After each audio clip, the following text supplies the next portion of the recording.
So, recently a fine lass called Julia from the company Japan Code Supply reached out to me in order to promote them, and considering the kind of money-throwing community where the terrible, terrible collective are, I took them up. I shook their filthy mitts and grabbed myself my first ever promo code. If you go to japancodesupply.com and smash your keyboard to miraculously spell PaulBagz in caps lock, you can get the value of 3 American doodleroos taken off of any purchases over $50. And considering there's a sale on at the time of recording, I'd go and check it out.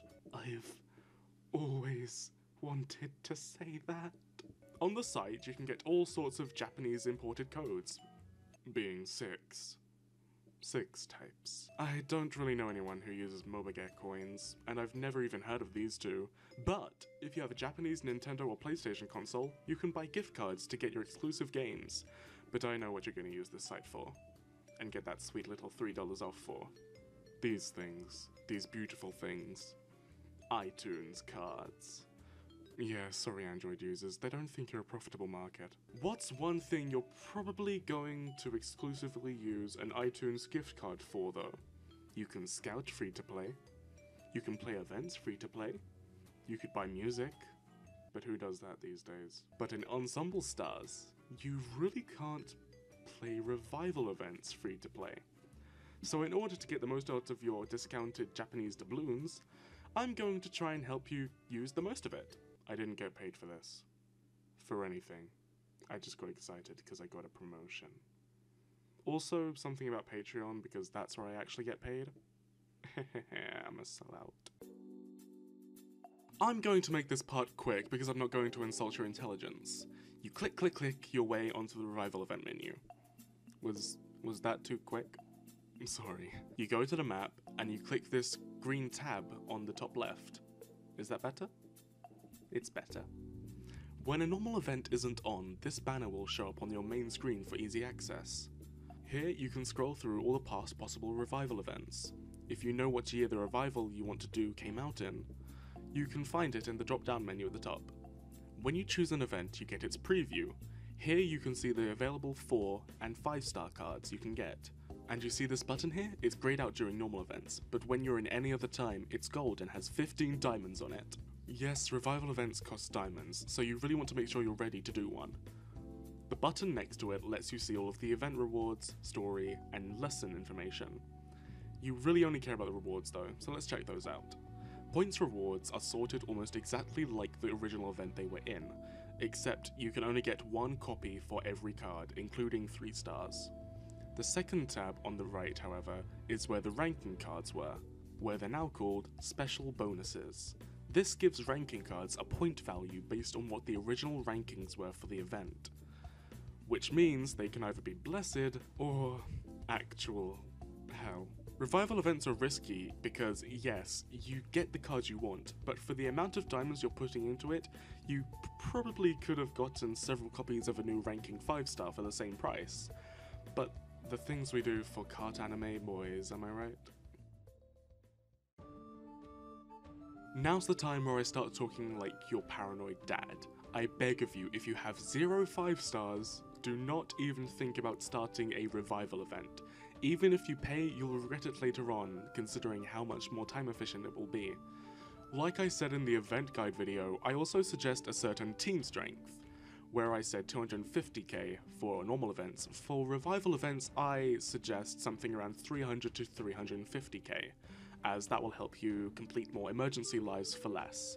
Your goal is to complete level 15 emergency lives for at least 5 or 4 LP. Preferably 4 because, you know, less for more. Another thing is that, again, you'll definitely be needing to pump some money into the game if you want at least 1 5-star for your first revival. It's because every points 5-star is a static 1.7 million points, and even though you have 5 more days than a normal event to get it, that's still 600,000 more points to get than a normal event. And for ranking 5 stars, yeah, it's a rich man's world. Revival events run over the periods that don't have events on for about 2.5 months. So you want to make sure your favourite units or guys haven't had a recent 5-star, just in case you'll be doubling up on your commitments. I personally keep track of this through a spreadsheet because I'm a neurotic hellbeast. I guess the final point to think about if you want to start a revival event would be if you know you have any time commitments, like work, to not do the revival during those days. The revival event menu gives you a calendar of days the event will be active for you on, but it's easy to remember that they just go from the 11th to the 13th and 26th to 28th of every month. Revival events run for 15 days, 3 days at a time after an event ends. Like I said before, it's easy to remember by those dates, or normally it's just until the new event scouting starts. For your goal, you can either rush your way to get your boyo like a madman, or you can calculate how many points you'll need a day to get the card by the 15th. Just take the points you need and divide it by 15, like this. If you didn't know already, I recently completed the Supernova Revival, and picked up Space Me-Dori, the ranking 5-star. For that I needed to get 7.8 million points, meaning I got at least 520,000 a day, which of course, I didn't, because I'm a madman. I did for the most part though, but for some days I went a little over the top. There's not really a problem with it, it's just safer that way, because something might come up in the future that you obviously don't know because you're not a time teller? Fortune teller, that's the one.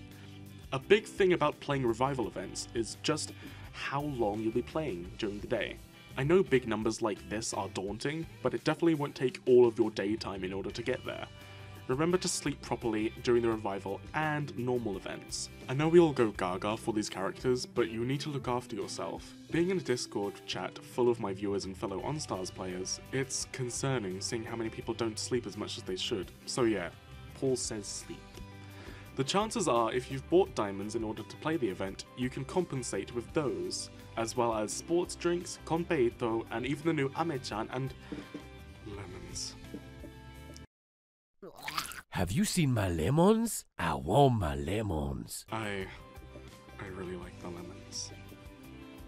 Speaking of which, I recommend planning to do some of the Dreamfest tournaments before starting your revival. There's only one per month, but getting those free lemons and sweeties really would help during your revival.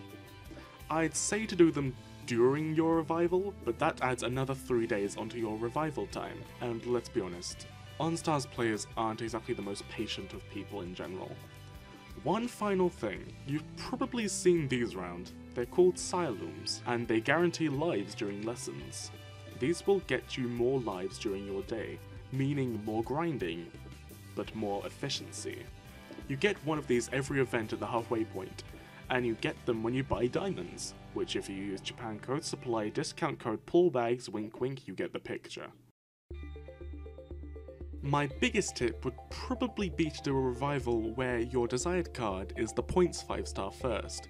As someone who's gone for both kinds, it really helped being able to gauge how many diamonds I needed and time management. I guess I'll finish off this video by saying what my own next revival will be, considering it's somewhat become an area where people actually give a damn about it. I'll be doing the Street Live revival for Santa Me-Dori after his birthday on the 29th of August. Thanks for watching, my beautiful people. Make sure to check out Japan Code Supply and get yourself ready for your own revivals with a nice discount. Sorry for the dry spell of videos too, but I've been finishing my last year of education, and I'm on break until September for university.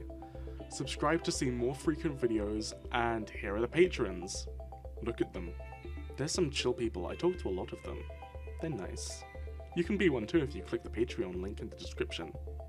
Yeah, I'm a sellout. Have a great day, my beautiful people, and stay beautiful. Okay, bye. Paul sags.